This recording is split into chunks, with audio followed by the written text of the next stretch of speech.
Olá, Maria Carlotto, muito bem-vinda, muito bem-vindos todos os que estão aqui no Comportare. O tema de hoje é o refúgio, os refugiados. O Brasil recebe centenas de refugiados todos os dias e eles vêm aqui de pertinho, da Venezuela. Mas há refugiados também que estão deixando o leste europeu por causa da guerra entre Rússia e Ucrânia. Há refugiados que vêm do Oriente Médio, como sempre vieram. E, Maria, se você concordar, a gente começa com um colega seu de editora que publicou um livro chamado Navalhas Pendentes, o Paulo Rosenbaum, que deu uns depoimentos especialmente para nós aqui no Comportare, porque ele é o emblema do refugiado, porque ele é um escritor judeu brasileiro que mora em São Paulo, é médico e mais que médico, é doutor em medicina, você sabe de quem eu estou falando, é do Paulo Rosenbaum. Mas antes quero te dar a palavra para a sua entrada no Comportare. Olá, querido professor. Olá a todos aqueles que nos acompanham. Professor, você é meu mestre, você me conduz e eu me refugio sempre nos teus ensinamentos. E nada melhor do que a experiência, a vivência para ensinar. Então, fique à vontade, vamos conhecer um pouco mais sobre o Dr. Rosenbaum. Vinícius, será que você pode então mostrar primeiro a capa do livro do Paulo Rosenbaum?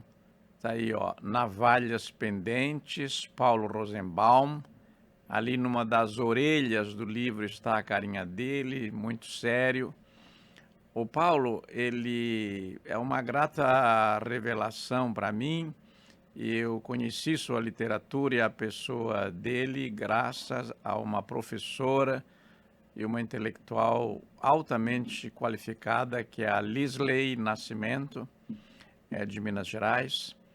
E o Paulo deu para nós um depoimento. Ele escreveu um romance, cuja leitura recomendo, esse Navalhas Pendentes, em que a inteligência artificial desempenha um grande papel, porque trabalha numa editora, um funcionário chamado Homero, e o Homero manipula algoritmos lá e consegue produzir best-sellers, só best-sellers, porque ele descobre o que é que as pessoas querem ler. Vamos então rodar o primeiro vídeo, Vinícius, do Paulo. Olá, meu nome é Paulo Rosenbaum, sou autor do livro Navalhas Pendentes, recentemente publicado pela editora Almedina, selo Minotauro. Esse é o livro, esses são algumas opiniões sintéticas de pessoas muito queridas que me deram a honra de trazer algumas palavras sobre o livro. Tem a orelha também. O livro trata basicamente de uma trajetória de um personagem chamado Homero Arpi Montefiore. Quem é Homero? Um sujeito com determinados problemas físicos e psíquicos, mas com uma grande capacidade intelectual, e que de alguma forma descobre os perigos e as ameaças relacionadas à digitalização do mundo. Nesse sentido, ele tenta fazer denúncias que não só são denúncias políticas, como um alerta para gerações seguintes do que isso significa. E a gente não está falando estrito sensu da inteligência artificial, mas de questões relacionadas à opressão e ao controle da informação e do mundo intelectual, de uma certa forma. E é isso que ele vem, e por isso ele se torna um refugiado. E o refugiado não é só alguém que se refugia de elementos hostis exógenos, externos, mas alguém que se refugia das suas próprias percepções. Porque o impacto dessas percepções, dessas opressões do mundo externo, impactam o mundo subjetivo do sujeito, e ele faz o possível para se adaptar a isso. Então, tem o exílio externo, e tem o exílio interno. E é disso que a gente vai falar. Como dizia meu amado pai, de abençoada memória, somos todos refugiados. Homero é mais um deles. E é disso, entre outras coisas, que o livro trata. Os segredos do livro digital e as coisas que estão relacionadas à produção dos best-sellers. Muito obrigado. Carloto, como você viu, então, o Paulo Rosenbaum, o Dr. Paulo Rosenbaum, ele excedeu-se realmente na habilidade narrativa nesse Navalhas Pendentes, porque esse Homero, como o próprio autor dizia, ele vai fazendo das suas patologias a matéria para ele fazer aquele sucesso editorial, né? Mas eu trouxe o Paulo também porque ele, como autor judeu brasileiro, ele é um refugiado. Ele pertence a um povo que se refugia há muitos séculos, né? E, enfim, teve durante a Segunda Guerra Mundial, e por obra de um brasileiro, Oswaldo Aranha, uma nação, que é Israel, constituída lá no Oriente Médio. Mas, Carloto, eu queria fazer uma pergunta para ti, e depois nós vamos inserir um outro depoimento do Paulo Rosenbaum. Como é que você vê a questão do refugiado? Porque nós estamos apresentando esse programa hoje, dia 19 de junho, que é Dia do Refugiado. E a Michele Roberta Rosa Silva, minha esposa, ela trabalha no Centro Federal de Educação com um projeto sobre refugiados. O Brasil, como dizíamos no começo do programa, recebe centenas de refugiados todas as semanas, mas ainda recebe pouco, porque tem uma vasta extensão territorial, é uma das maiores nações do mundo e recebe apenas 2% dos refugiados. E, além do mais, muitos dos refugiados que vêm para cá usam o Brasil apenas como estação de passagem. Daqui eles querem ir para outros países, caso dos venezuelanos, que deixam a Venezuela, vêm para o Brasil, mas o destino final deles nem sempre é o Brasil. Enfim, como é que você vê essa questão como professora de direito, como autora, como cidadã que você é? Professor, Mato Grosso do Sul, Campo Grande, onde eu moro, tem recebido uma infinidade de venezuelanos que estão se refugiando. E o senhor falou algo que é muito certo.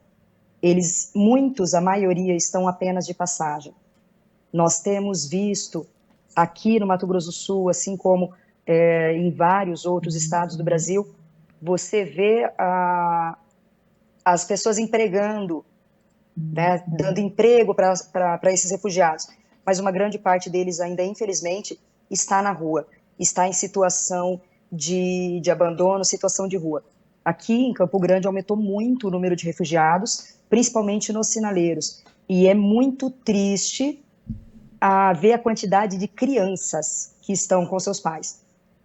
Campo Grande, Mato Grosso do Sul, faz divisa com a Bolívia, né, e com o Paraguai. Então nós temos divisa seca. Eles acabam também passando para esses outros países em busca de abrigo, em busca de comida e de oportunidades. Mas o Brasil, ele tem ainda muito falho, mas ele tem projetos de acolhimento, casas de acolhimento para esses refugiados. E eu penso que é a nossa obrigação, o povo brasileiro tem que receber esse povo que passa por uma situação que todos os povos, qualquer povo pode passar, né? Então, eu vejo com olhos de bastante solidariedade, e é uma questão pública, inclusive de saúde pública.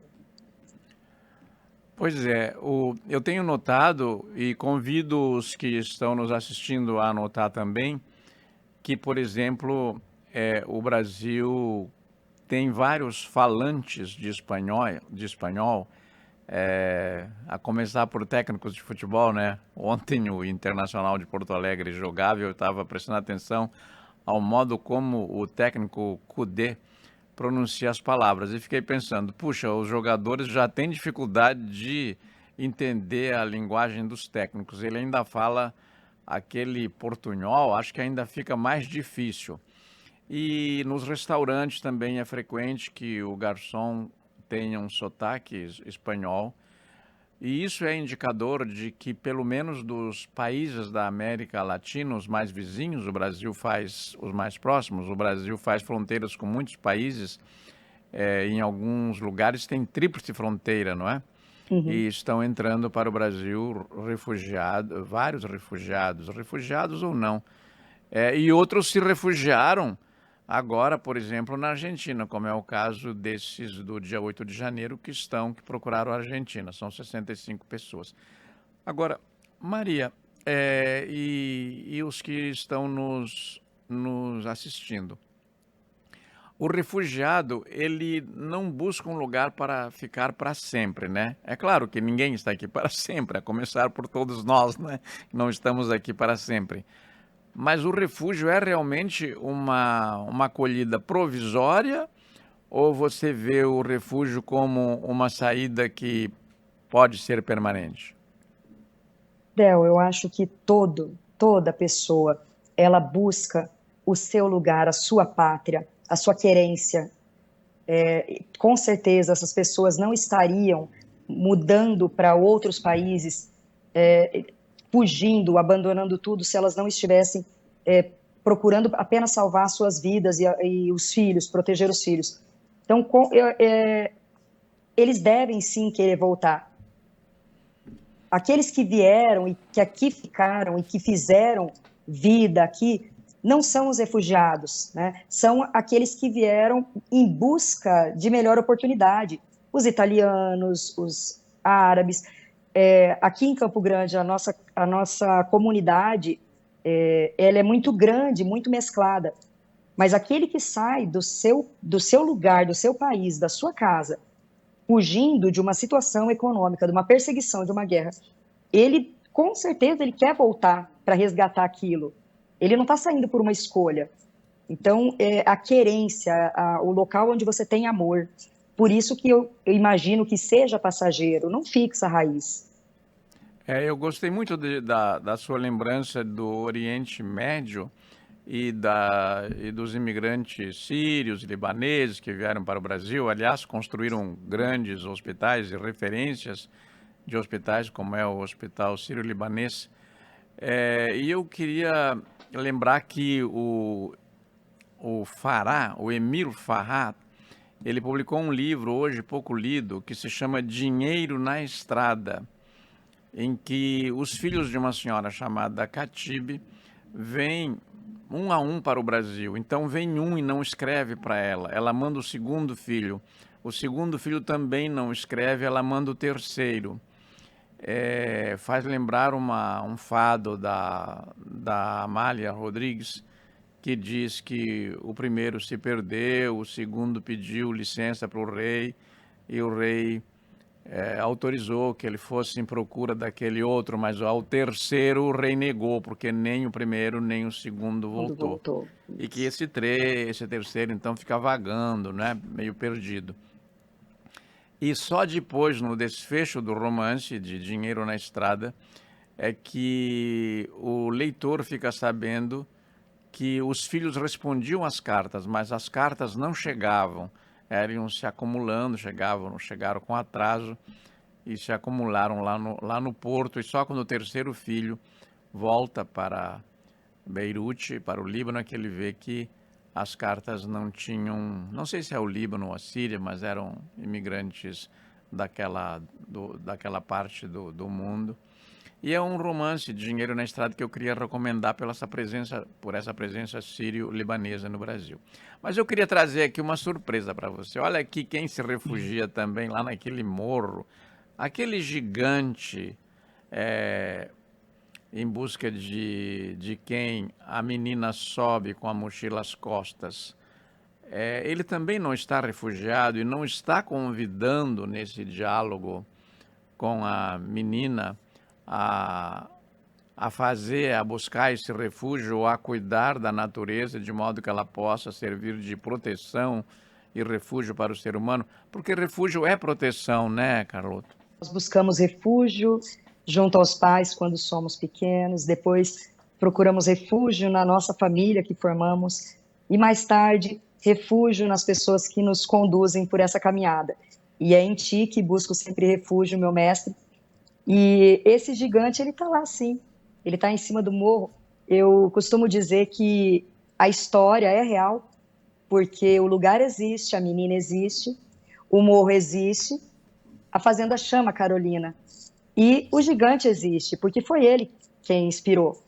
Então, nesse morro é onde eu acabo buscando refúgio, onde eu busco proteção e aonde também eu busco ensinamento. A busca é sempre pelo aprendizado, pelo ensinamento. E a maior lição desse livro é a valorização, é o conhecimento vindo da transferência da história, da história, através dos antepassados. É a história contada. E é acreditar, é a magia. Você pode criar o gigante onde você quiser. E poder passar os ensinamentos e prestar atenção naquilo que os mais velhos têm para nos ensinar é fazer com que a história nunca morra, é fazer com que a cultura sempre tenha continuidade com as próximas gerações. Eu não estarei aqui daqui uns anos, mas o Morro do Gigante ficará eternizado.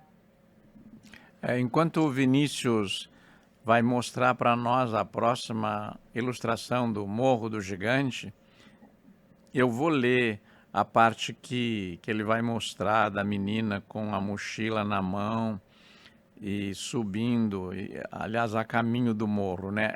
Ali está escrito assim: após horas de caminhada, finalmente chegou ao topo do morro. Acima das nuvens, a vista era deslumbrante. Neste lugar, o verde se estendia até onde os olhos podiam alcançar. Este verde corre o risco de ficar raro, Maria Carlotto, ou isso é um pouco exagero desses denuncismos de ONGs para fazer um combate ideológico? Como é que você vê? Outro dia eu li, na verdade eu ouvi o ministro Aldo Rebelo dizer que a Europa impõe um padrão muito elevado para reservas no Brasil, tipo assim, beirando os 80%, enquanto para eles não chega a 10% disso, né? Então eu queria que, já que o Brasil está servindo de refúgio, ele está servindo também, às vezes, de refúgio para algumas ideologias que não deram certo lá, né? É interessante que esse local, esse morro, ele já foi refúgio durante a Guerra do Paraguai. Ah, ele foi refúgio. Foi. As pessoas se refugiaram nas montanhas durante a Guerra do Paraguai, onde se esconderam. E aí, no livro Morro Azul, isso é muito bem retratado. Tem uma música também do Almir Sater que é maravilhosa, que chama Sete Sinais, que também traz uma forma de magia a respeito desse local. Essa área aí, ela serviu de refúgio durante a Guerra do Paraguai. E o Brasil, ele é riquíssimo. Ele é riquíssimo em verde, em matas. Corre o risco de desaparecer? Claro que corre. Tudo tem que ter equilíbrio. Tudo tem que ter... na vida, tudo tem que encontrar um equilíbrio. Nós precisamos, sim, das áreas para plantação, para produção de alimentos, e o país é riquíssimo em produção de alimentos. Também precisamos das reservas naturais.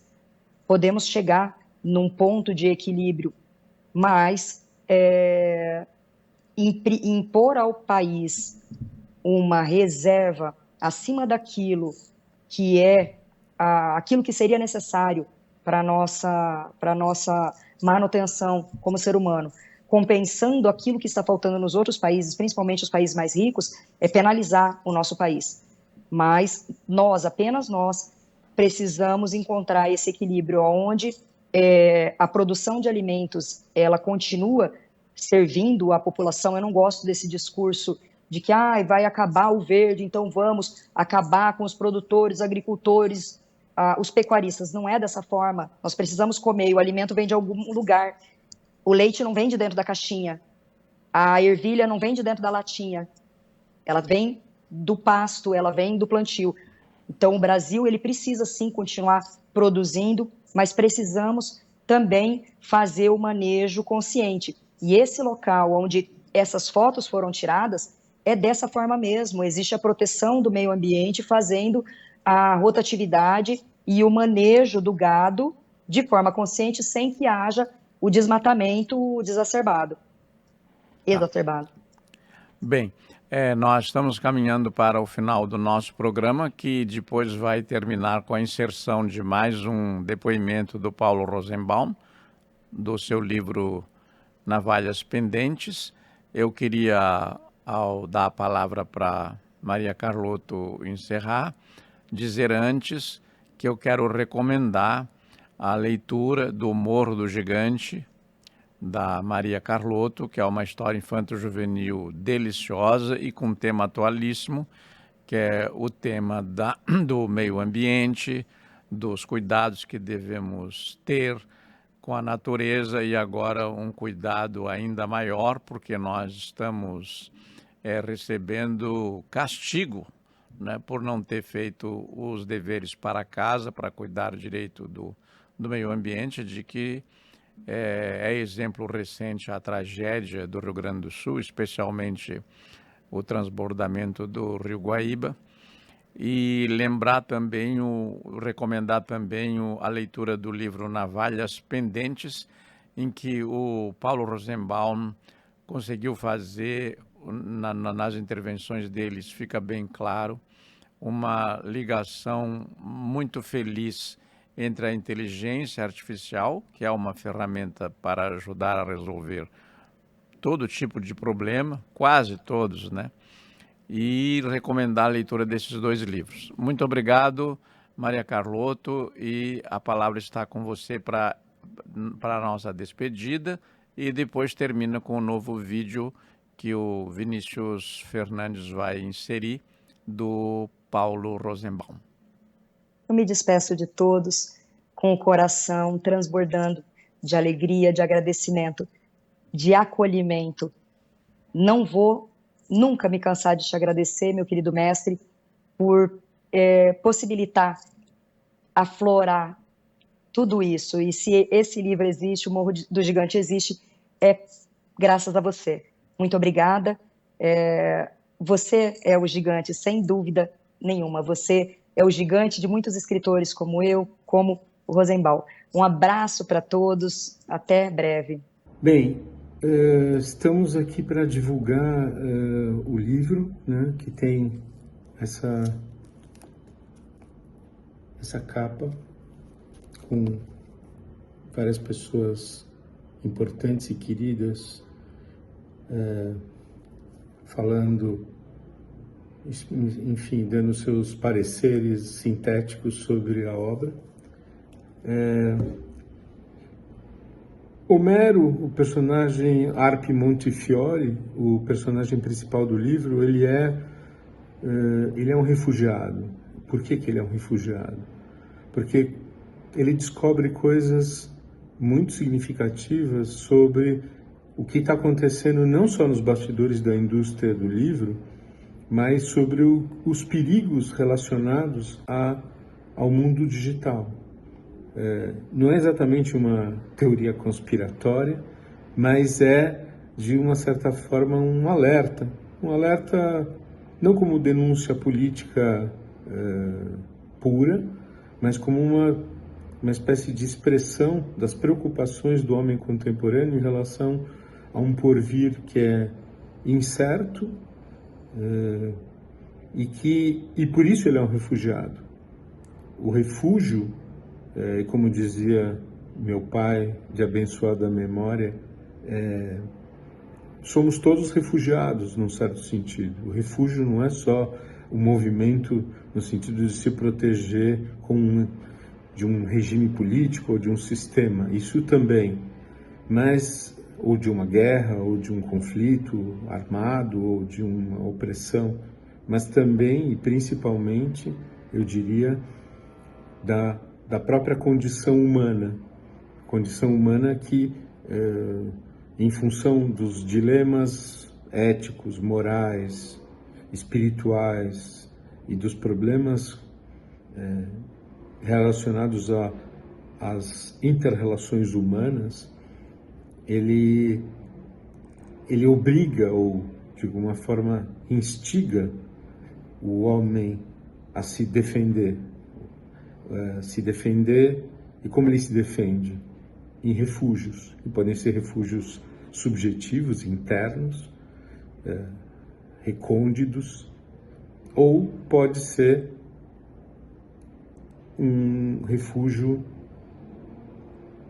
exterior, no sentido do exílio, da busca por um outro país, uma outra região, um outro território, onde ele possa se proteger não só dessas forças hostis externas, mas das forças internas que o pressionam, por um lado, para se assimilar ao meio e deixar de ser quem se deveria ser, e de outro, em relação às pressões internas que fazem com que o homem e as pessoas, e nesse caso Homero é o personagem, é dele que a gente está falando, ao descobrir esses elementos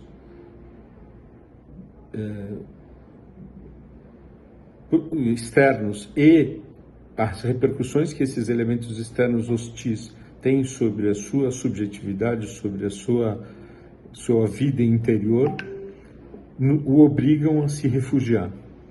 E é sobre esse refúgio que o livro tenta falar, essa trajetória de refúgio desse personagem.